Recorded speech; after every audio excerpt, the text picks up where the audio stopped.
Hello and welcome to the Ferret Business Podcast. I am your host, YemmytheFerret, aka Yemmy, aka DJ Yemmy. And with me today is a multi-person run channel with vlogs, let's plays, and comic book reviews, to name a few things. So, today we have Tay from Taymation Studios. Welcome to the podcast.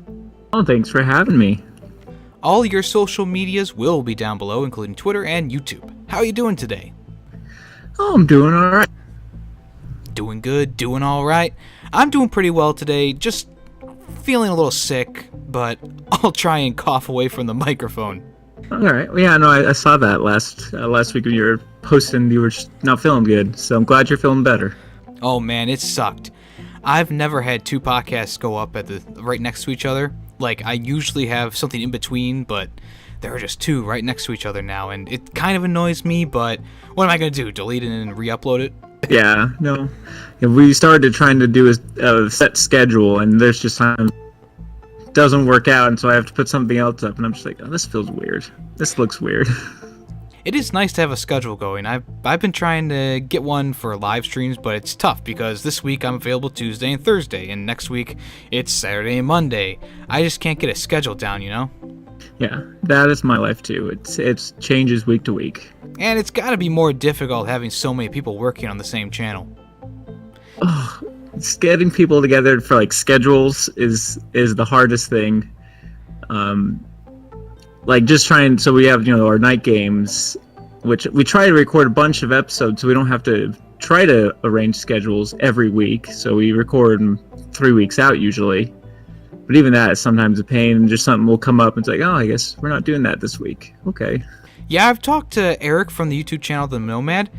They have no set schedule or nothing. They just upload when they want to upload. They just do it. You have a set schedule, right? Yeah, well, because I'm the only editor for our channel, so I'm the one who controls everything. Oh, okay, there you go. Yeah, so if they want a video, they usually have to record it and send them to me. Curtis has done a few editing himself, so that's always nice when he's just like, hey, I did this video for you. And it's like, oh, good, I just gotta slap an intro and outro on it and put it up. Easy day. So, how many people are with you on the channel? I think at the moment we have like 9. Wow. Jeez. That's more than I thought. A lot of them are kind of every just now and then. They have harder schedules to work with, so It's just when they can. Out of our usuals, like I said, at this point there's me, Curtis, Kay, Leon, Super B, and then Sparky and Jenny and Paul and Christian. Those guys, the last 4, they don't do, like I said, they do occasional stuff here and there, but not as much as the rest of us. And then just as things, the year goes on, whatever. Some, jobs pick up, because we all have day jobs. So, jobs will pick up or something. So they just, will do something when they can, but most of the time they're just not available when we're recording. You said that you were the editor on the channel. I think your edits are really nice on the videos. Like at the beginning when the person's name pops up and then the logo and who they are and the little dude that pops up. Have you been editing for a long time, or is it just recently you started? Oh, no, I've been editing since high school. I actually went to school for it. So, oh, nice. Yeah. So, well, just for film in general, but emphasis on editing and writing. So that translates over to YouTube pretty easily, right? Yeah. But yeah, actually, like, a lot of those little things you see beforehand, that's After Effects stuff, which that I've only been doing for a few years, so... Have you worked on any productions or anything like that, or are those too hard to find? Because I live in Vegas, and Vegas is very hard to find things to do, film-related. So most of what I do is like this. That's why I started the YouTube channel. Was I just got to the point where like I just need an outlet to do something right? More creative. Yeah, I have control over. So that's why I started the channel with, and got my friends involved, because I'm like, I don't know if I'm entertaining enough by myself, so let's get them involved. Well, you have a good group going on over there. I've been binging your videos to catch up for the podcast, and you guys have great chemistry together. And not to say that you're less interesting than someone else, but I really enjoy the comic book support videos because I'm a comic book nerd myself, and I find them very informative. And I just like to tell him that he does a great job on those, and your editing is great too, so there you go. But yeah, no, I really enjoy them. Like for me, like I like comic books, but I never really was able to get into them a whole lot, just because of from money and stuff. So it's really nice to see those, or to edit those, because I'm like, oh, I learned something. Yeah, it does take a good, weekly, it takes a good chunk of my paycheck, and, some days that figure is looking at you and it's saying, yeah, I'm $60, but I would look really good on your entertainment system. Leon, like I said, he's a big comic book fan, especially from Marvel. Been reading them since he was a kid, so he's in the same boat. He spends, I don't even know how much a week on comics. Well, and he usually goes every other week, usually, I think. So he, spends even more. Ah, yeah, the old one too. Yeah, the bi-weekly. So you are the video game guy on the channel, right? You're mainly making the video games. I mean, we're all pretty, like, we all love video games a lot. I mean, part of the, like I said, we started filming or doing this because we're like, well, we play video games anyways on the weekend. Let's just record it. Yeah. But yeah, I am just because I edit everything. I think I have a little more spare time than some of them. So I do a lot more of the Let's Plays and stuff. So what's your favorite series on the channel that you've done with the Tay Plays? With the Tay Plays?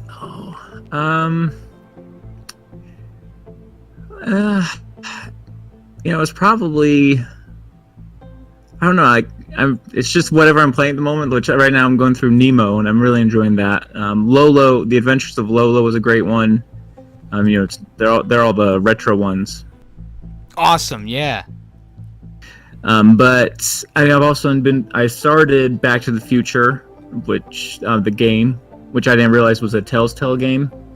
Oh yeah, it's an oldie but a goodie. That's one of their, like, I actually looked it up and was like, oh, this is like one of their first games. Yeah. And I've only done one recording of it, but I've enjoyed it, and I'm a big fan of Back to the Future, so I was like, I definitely need to finish this. Yeah, I played through the game about a year ago now, platinumed it, the whole thing. It was on sale on PS4, and I was like, I really like the Back to the Future movies like you, and when I was a kid, I really enjoyed them, and I thought they did a pretty good job with the game, going into the universe and giving us another look at how things could have gone, I guess. Yeah, well, like, when I started, I didn't realize it was going to take place after the movie, so I'm, like, trying to be as, faithful to the movies as I can, and then so I just like, wait, this is not how it happened. I was like, yeah, what is going on? So which Back to the Future movie is your favorite out of the trilogy? Speaking of Back to the Future. I'd say the first one. It is the most classic out of all of them, I guess. And I really like the third one as well, which I know a lot of people, I guess, don't. I found out later in life. Yeah. But I really enjoyed the third one as well. With the prospects of a fourth one in the works, what would you want to see in a fourth movie in the series? I didn't even know this was a thing. Ooh. What? Well, it was a post on Twitter, and I don't know if it was fake or not, but the whole cast got together, Marty and Doc and them all, and they said, we could really do a fourth one. That would be cool. I don't know if they could do it right. I mean, they could. It'd be weird, because obviously the DeLorean's gone, so now you just got the time-traveling train that fly. They'd bring back the DeLorean. Like, there's no way they won't. Well, like, and that's where I ended on my playthrough. Is the DeLorean came back, and I was like, wait, why is the DeLorean back? Yeah. So I'm excited to figure out why the DeLorean's back. But yeah, they definitely, I think, could do it, as long as it's not there's been so many movies that everyone loved from the 80s. They're like, well, we'll just reboot it, and they've just been awful. Yeah. Hopefully, they could do a better job with this if it's being done. Who knows? It could be in their back pocket. Yeah, probably won't happen, just because I know Michael J. Fox obviously is kind of... He's got that Parkinson's. Yeah, he's got Parkinson's, so he doesn't do a ton of acting. Christopher Lloyd's getting pretty old. And he's in, like, every shitty movie you can think of, like Food Fight. Have you ever heard of Food Fight? He's in it. Yeah. Oh, dude, we used to watch so many bad movies, and anytime he'd just pop up, we'd be like, what? Oh, all right. Yeah, really. It's like he didn't get enough of a paycheck from Back to the Future, or maybe he just has too much money and just taking shitty roles. He's like, I don't care. Yeah, I'll just do it fun. I'll be in this cheap knockoff of Up, you know. Yeah. Either that or he's conned into doing it. Who knows? Yeah. They have dirt on him. Yeah. Oh, but yeah, I mean, him and Christopher Walken and Samuel L. Jackson, they'll do anything.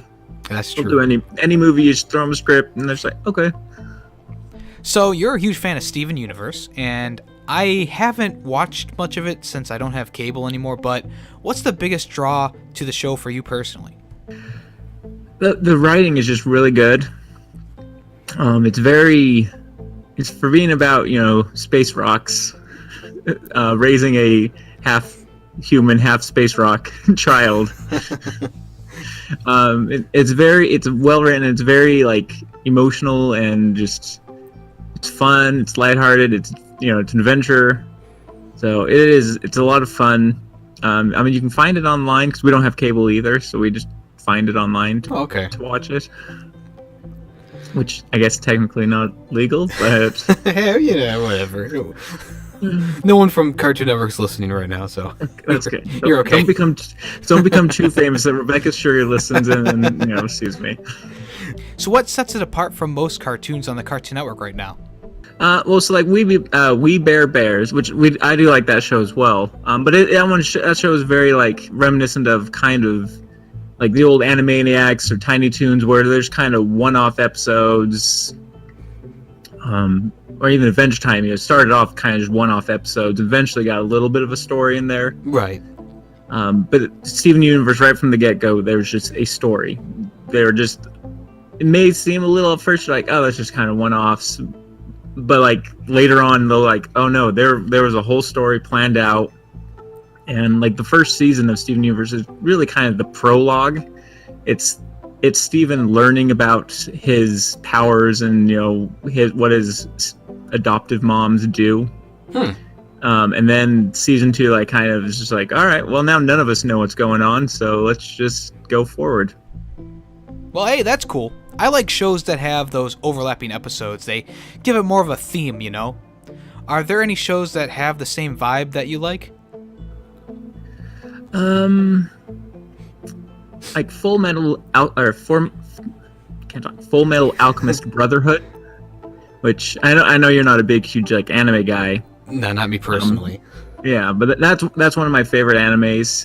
Just because it is another really well written story. All the characters are great, and it's just got that overarching story that has a beginning, middle, conclusion. So you're satisfied. Just like, oh, I just feel like you guys just wrote for a bunch of like had a plan, like the TV show Lost, where they started out going, oh, this is going somewhere, and then the network's like, no, you have to do more seasons, and they're like, oh, well, we don't know what to do, so we'll just make stuff up and try to tie it together at the end. If you don't, whatever. Oh man, Lost. That show had a lot of potential in the beginning. I'm not meaning to like turn off from Steven Universe, but I mean, no, you're fine. Lost is like Lost is one of those shows when I was a kid that I was watching, and it wasn't American Idol or something like that. I was watching it religiously, and every time it came on, we would get up and watch the show, and it got to the point where it got too confusing and too stupid. Well, like in the very beginning, they set up all these things for all these characters, and you're like, oh, I wonder where this is going. And then that character just kind of vanishes off, and you never hear from him again, and you're just like, oh, what? Okay. Yeah. It got to that point where nothing was working. And it's like later on, they were like, well, they ended up going back to the real world. And they were like, whoa, we're all dead, but we're also alive. And then they went back to the island. And then Michael's son went back and stayed alive. I don't know. What's the rules here, Yeah, no, I don't think the writers knew. Especially because I know like the writer's strike happened in the middle of that. So I think some other people took over. And I know there was quite a few shows that like went off the deep end when the writer's strike happened. What was worse, the monster being a smoke monster, or the ending being what we all thought from the beginning after it was revealed that there were no dinosaurs on the island? Yeah, I'd say the ending was worse. I could live with the smoke monster, Yeah, that sounds like a chain link fence. Yeah, I could live with that because it's like, oh, all right, whatever, that's cool. It still kills things. It's still a monster. Sure, that's fine. But yeah, when you're just like, oh, but everyone's dead, but they're not dead, but they're dead. Oh, but they're dead. And there's this wheel that you have to turn, and there's going to be a lot of parodies on YouTube about this. And there was time travel, and it just got too convoluted for its own good, and it was real messy. Like, it went from a show that knew what it wanted to do to a show that just blew up, and it's sad to watch it happen. And like I said, I think it was the networks coming in and saying, hey, we want this show to keep going, and the writers went, oh, we were going to end it after 3 seasons. Yeah, we thought it was over after this season. Whoopsie! Okay, well, yeah, we'll just keep going, I guess. Make stuff up, but yeah. Do you think that the show would have worked better with dinosaurs? Because they took it out because of Jurassic Park, pretty much. I don't know. Because, like, I don't know if... Because I didn't start watching it until they were actually already on the 4th season. Oh, so really? I don't know if I never got the dinosaur vibe. Oh, okay. Maybe in, like, the very first episode when you see, like, that pilot, like, stick his head out the window and he gets, like, sucked out. Yeah. That's the only dinosaur vibe I got, I guess. Where I was like, okay, I don't know what this is. Early on, it was like, there's got to be dinosaurs, like a random T-Rex or something. Yeah, no, I could have seen that. That would have worked. But I could see why they'd be like, oh, we don't want to be too much like Jurassic Park. Yeah, I guess, but I really would rather have had a dinosaur island, you know? Yeah, no, I agree. I think a dinosaur would have been better than a smoke monster. And so we got a polar bear. Yeah. The polar bears, they wrote well enough that like, it made sense why they were kind of there. Yeah. But yeah, there was just a lot of things that still never made sense. Well, at least we got some funny jokes out of it. Post-mortem, a lot of people like to pick on it, including me. Let's talk about E3. Only Microsoft has gone on at the time of recording this, with Square Enix and Bethesda, I believe. And is there... Sony's is going on right now, actually. Oh, it's going on right now? Oh, we better hurry up then. But so far, what has been the most impressive thing to you so far out of all the 3 different press conferences we've had so far? I would say, well, the fact that because I don't have a PlayStation 4, I have an Xbox One. I plan on getting a PlayStation 4 in the future, like in the near future, but I just don't have one yet. So my biggest relief was that Microsoft actually saying, "Hey, look, we have games." Because there's like I felt like the last 2 years, like, yeah, we've got this hardware, but nothing to play on it. Enjoy. Yeah, that's the vibe that I got too. Yeah, so I was happy to see that they actually announced, even though like a lot of those games are going to be on PlayStation 4 as well, yeah, or on computer. It's like I don't care, as long as I have something I can play on that system. Right, I'm happy. I'm pretty stoked for Dying Light. I really enjoyed the first game, and I can't wait for Dying Light 2. I think that's the biggest thing for me now. Yeah, that game actually, like, I didn't play the first one, but just watching that trailer goes, man, I gotta go back and play that. That looks fun. Oh, hell yeah, man. I'm excited for that one. All the parkour, oh, gee. I'm getting goosebumps. Dude, just the fact that they have the part where it's like, what your actions actually have consequences. So, like, you could play that game multiple times and have a different game each time. Oh, well, I guess I don't know about the second game. I know the first game, there was really nothing you could change. It pretty much all just went the same way every time. I just hope they improve the co-op, because there was some levels that couldn't be played in co-op, and I thought that was pretty dumb. Yeah.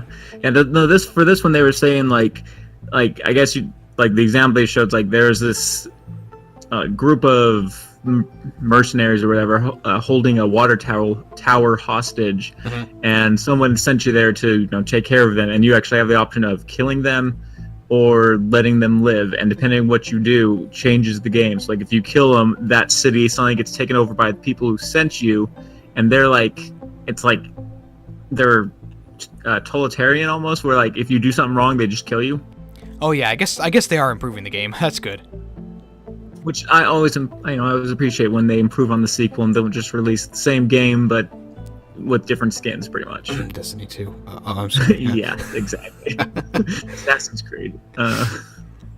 There's so many of them. Yeah, there's definitely a lot of those types of games out there, but Assassin's Creed Origins was a step up, But it looks like they're going back to yearly releases now, so who knows? Yeah, I didn't get a chance to play Origins, but like just watching the trailers and stuff, I was like, okay, this does look like they've changed up the gameplay and stuff. And Oh yeah, definitely. Odyssey looked same as Origins, but now it's in a Greek setting, and I don't know what other changes they've made. Yeah, who knows? We shall see. They will probably do another 5 games the same way as Origins, and then they will change it up again. Yeah, exactly. Those big companies don't know how to think forward. They know how to think in the present, but not forward. Like with Black Ops 4, and I know I've been saying this a lot lately, and feel like a broken record. And I think the same thing is going on with Battlefield, with the Battle Royale modes, but you're not thinking forward. You're thinking on what's going to sell now, not the next big thing. Battle Royale is big right now, but you got to think into the future. Enough battle royales at the moment. I mean, we don't need any more. So please find something else. Well, we'll see. I know Treyarch is the one that makes the biggest changes in the Call of Duty series. I think Battlefield, it's easier to go to a battle royale mode because they already have like 64 v 64 games. So I guess it was more natural, I think. Yeah, and for like shooter games like that, it's like if you want to add a battle royale mode, that's fine because I mean that type of game it's suited for that. Right. But like Fortnite started out originally was a survival tower defense game. Yep. And like, oh yeah, by the way, battle royale. No one wants to talk about that single player anymore, though. You notice that everyone's all about the battle royale. I have one coworker who plays the. Still, he's the only one. Only one. Yep. So, final question for today. You work with all these people on the channel, and people come and go, of course. How big would Taymation Studios have to be for you to go solo? Like if you had a few series on the regular channel, this channel, and something on your own channel, what would you need for that to happen? No, mostly just at the point where I'm doing YouTube like full time. I think, at the very least, just so I have time to do all the different channels. Right now, just managing one is hard enough. Yeah, I guess. Yeah.